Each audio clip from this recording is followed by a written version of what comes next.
Isang mapagpalang umaga po sa inyong lahat. O tanghali, gabi, kung anong oras man kayo manonood sa aking video ito. Muli po akong nagbabalik. Matagal-tagal na rin po akong hindi nakapag-upload ng video. So, siguro it's almost 3 weeks. So, muli, ito po ako ngayon. Medyo naging busy lang po. Alright? So, ang gagawin natin ngayon is mag-unbox tayo. Mag-unbox tayo ng juicer. At subukan na rin natin kung paano to gumagana. So, ipakita ko sa inyo kung ano yung ating i-unbox. So, yan yung ating i-unbox. Yan. Omega Vertical Cold Press Juicer. So, na-request ni Commander yan kasi maganda raw sa katawan. Para sa kanyang healthy living na kagawin. So, at the same time, masubukan na rin tong aking bagong laruan. So, ito siya, ito. Yan siya. Ayan. Ayan siya. Alright, subukan natin buksan para para ma-unbox na natin. Alright? So, ayan. Meron siyang manual na laman. Omega Pin Killer. No, it's a juicer. Omega. So, yung ano niya.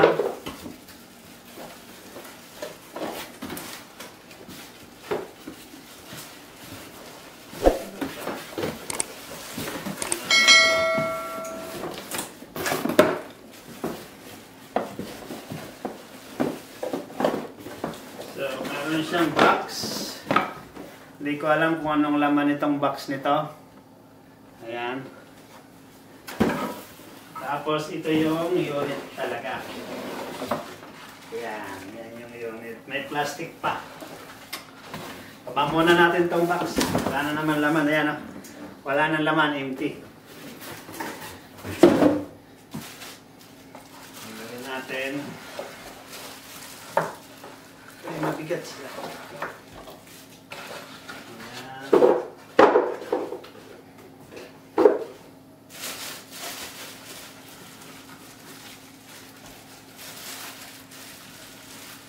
Tanggalin lang natin ang plastic. Yan, ano natin. Nakabalot siya sa plastic eh. Mga na-request to ni Commander. So ito na yung aking gift sa kanya this Christmas. Ayan.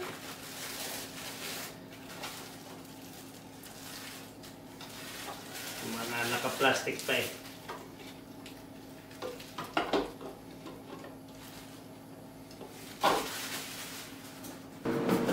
So, dito yung box. Tingnan natin kung ano yung laman. Ito yung mga laman ng box niya. Ayan. Okay. Ito, mga panglinis. Brush. Ayan. Tsaka ito. Hindi ko alam. Simbolin ko yan kung paano. Ito naman yung pitchel.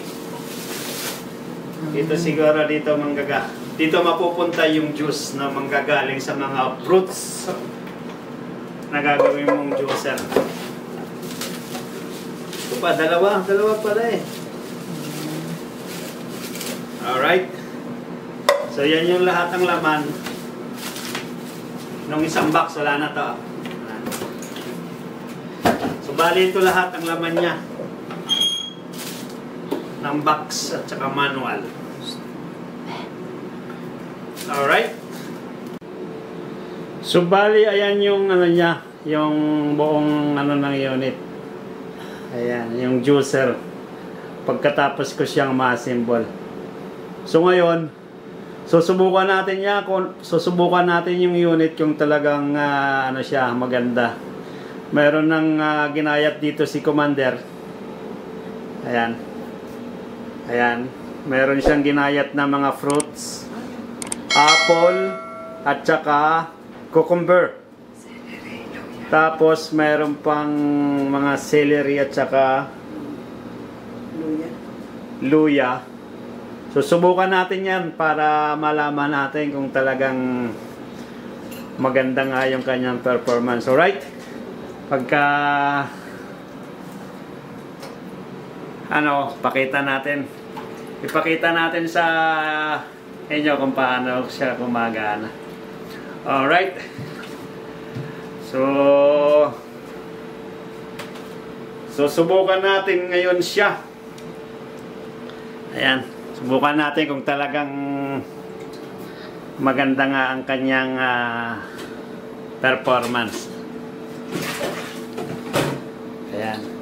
Mayroon siyang dalawang pitcher na magka-catch ng kanyang juice. Tapos meron siyang pangtulak. Ito yung pantulak niya. Pusher. Tawagin. Ayan yung pusher niya. Alright, gagayat pa si Commander ng celery. Request niya yan eh. Alright. Yan. Maggagayat siya ng celery. Okay. Record na. Tasat yun na sa monitor. Alright. So, alright guys. Sinusubukan na namin. So, anong gagawin natin dito? Ibubukod yung juice. Sama-sama na. Sabi? Grabe ka? Alright, meron na akong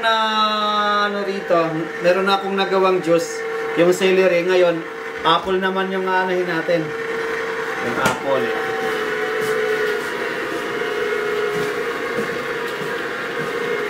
Alright. Medyo okay naman siya. Ayun o, maganda naman. Parang maganda naman yung ano niya. Hindi lang natin alam kung tatagal. Kung tatagal yung unit na to. Ito yung ating Christmas gift kay Commander. I-request niya to eh.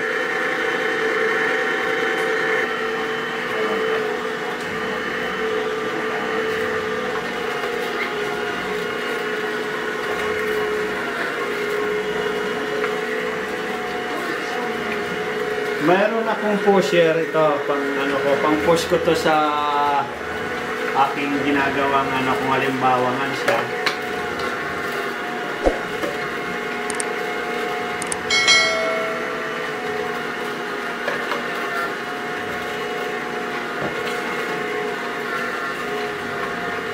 Nakalo siya, hay. Nakalo lang. So, bali, meron siyang option. Pwede mo siyang sa high, pwede rin sa low. Low speed, high speed. So, ngayon, yung nagpa-function sa kanya, yung current speed na nagpa-function is low. So, bali ito yung nagawa namin. Ayan. Ayan yung output nung ano ba yun? Apple, pipino, orange, luya,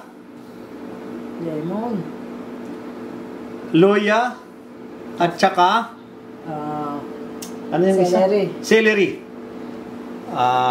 So apple. Ayan. Apple, celery, lemon, luya, at saka pipino. Bali limang fruits. Yung inanawas. Tapos, ito yung juice niya. Dito siya lumalabas. Yan. Diyan siya lumalabas. Tapos, dito naman lumalabas yung mga raw. Yung mga nagginiling na ano na. Ayan. Ayan o. Diyan siya lumabas. Alatak. Yung... Tapos, dito ngayon siya. Ayan. Diyan. Ito naman ang saloko. Ayan. So, may dalawa siyang kasamang pitchel. Ang purpose pala noon, yung pangsalo ng giniling at saka yung liquid. Ayan.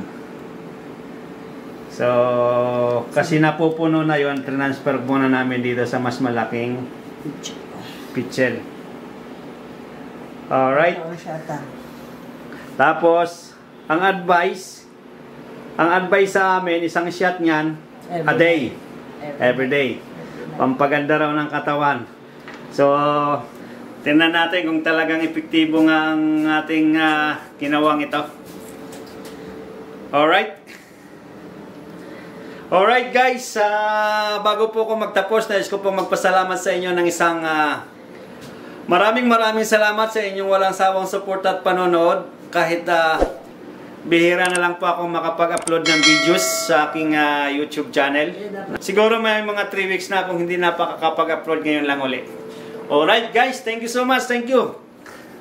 Mag-out na po si Waray Tundra TV. Thank you so much, thank you. Bye bye.